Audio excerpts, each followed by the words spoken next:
जय हिंद, वंदे मातरम, हर हर महादेव, जय श्री राम। पहलगाम कश्मीर में जिस तरह से एक बहुत ही दर्दनाक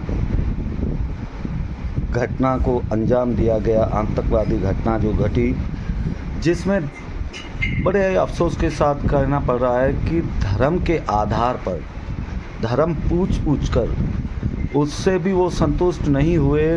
दहशतगर्द, आतंकवादी, वे राक्षस तो लोगों के कपड़े उतार कर उन्होंने धर्म के आधार पर निर्मम तरीके से उन 28 बेकसूर हमारे हिंदू भाइयों को शहीद किया गया, जो कि बहुत ही दर्दनाक, दिल को दहलाने वाली घटना है। इसकी मैं पूरी तरीके से निंदा करता हूँ। इस घटना के तुरंत भारत सरकार ने फैसला लिया कि पाकिस्तान से पलायन करके भारत में शरण लेने वाले जो भी हिंदू भाई है, वो भारत के किसी भी राज्य में रहते हैं, अगर वो एलटीवी पर नहीं है तो उनको वापस डिपोर्ट किया जाएगा। ये फैसला दिल को दहलाने वाला है। इस फैसले से भारत के अलग अलग राज्यों में रहने वाले हिंदू काफ़ी सदमे में हैं, वे भयभीत भी है। भारत में शरण लेने के लिए कई सालों तक मेहनत करनी पड़ती है, क्योंकि आसानी से वीज़ा नहीं मिलता भारत का, और एक एक पैसा जोड़ करके पाकिस्तान की नरक जैसी ज़िंदगी से वे तंग होकर अपनी बहन, बेटियों, बच्चों की इज़्ज़त और अपने धर्म की रक्षा करने के लिए हम समस्त हिंदू पाक विस्थापित जो है वो भारत में शरण लेते हैं। पूरे विश्व में मात्र इकलौता देश भारत है जहाँ पर पूरे विश्व से जो भी धार्मिक उत्पीड़न से पीड़ित होता है हिंदू भाई, वो भारत में आकर के शरण लेता है। हम लोगों ने भी भारत माता की गोद में शरण लिया, इस उम्मीद के साथ कि हमारी बहन बेटियों की इज़्ज़त सुरक्षित होगी, हमारा धर्म सुरक्षित रहेगा, हमें अपने धर्म के अनुसार पूजा पाठ जो हम लोग पाकिस्तान में नहीं कर सकते थे वो यहाँ पर कर सकते हैं। और यहाँ पर भारत में शरण लेने के पश्चात केंद्र सरकार हो चाहे राज्य सरकार हो और जिला स्तरीय जो भी डिस्ट्रिक्ट अधिकारी है, उन सभी ने हम लोगों की सपोर्ट भी बहुत की। सीए कानून लाया गया, वो भी स्वागत योग्य है, और हम लोगों को एक आशा की नई किरण दिखाई दी। और मोदी जी की सरकार के आने के पश्चात तो हम लोगों का जीवन सफल हो गया।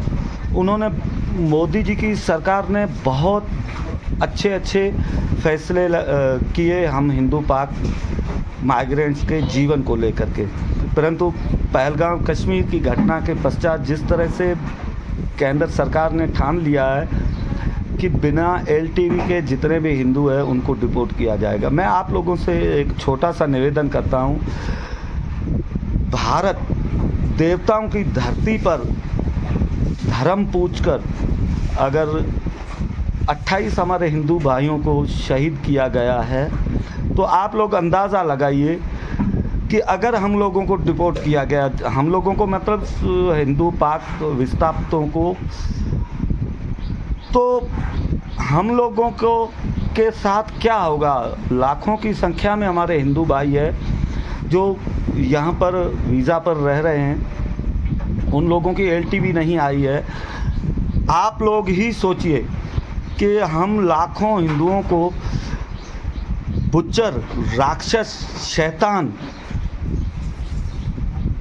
पाकिस्तान के chief of army Asif Munir के हवाले, उन दहशतगर्दों के हवाले, हाफिज़ सईद के हवाले अगर हम लोगों को आप कर देंगे, तो हमारी बहन, बच्चियों, बेटियों, बच्चों के साथ हमारे साथ क्या होगा। क्या हमारा धर्म सुरक्षित रहेगा? क्या हमारी बहन बेटियों की इज़्ज़त सुरक्षित रहेगी? क्या हम लोगों को ज़िंदा छोड़ दिया जाएगा?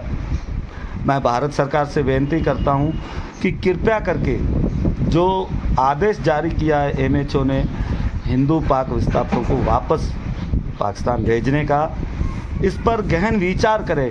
और आदरणीय नरेंद्र मोदी जी, आदरणीय अमित शाह जी, आपसे हम विनती करते हैं कि कृपया करके हमारे हिंदू पाक माइग्रेंट्स भाइयों को वापस उस नरक की ज़िंदगी में पाकिस्तान मत भेजिए।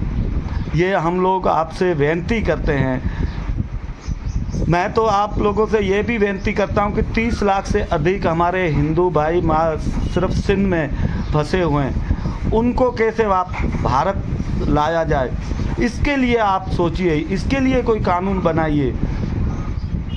अगर पाकिस्तान का बॉर्डर आपने बंद कर दिया है तो कोई बात नहीं, आप उनके लिए और कोई रास्ता निकालिए, जैसे कि नेपाल हो गया, मालदीव हो गया, या फिर श्रीलंका हो गया, कि उस रूट से वो विस्थापित आए, हमारे हिंदू भाई आए, भारत माँ की गोद में शरण ले सकें, अपनी बहन बेटियों की इज़्ज़त महफूज कर सके, अपने धर्म की रक्षा कर सके।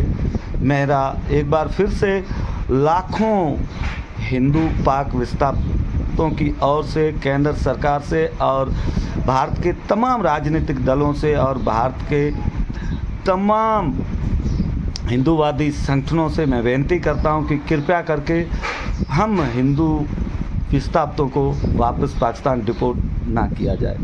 बहुत बहुत धन्यवाद। मैं आशा करता हूं कि हमारी इस मांग को स्वीकार कर लिया जाएगा केंद्र सरकार की ओर से। हम बहुत ही गरीब लोग हैं, हम लोगों को कुछ नहीं चाहिए, सिर्फ इज़्ज़त से जीने का अधिकार, भारत में रहने का अधिकार हमारे हिंदू पाक विस्थापित भाइयों को दिया जाए। हम लोग सदैव ऋणी रहेंगे 140 करोड़ भारतवासियों के, भारत की समस्त पॉलिटिकल पार्टियों से, समस्त हिंदूवादी संगठनों से और आदरणीय नरेंद्र मोदी जी और अमित शाह जी के।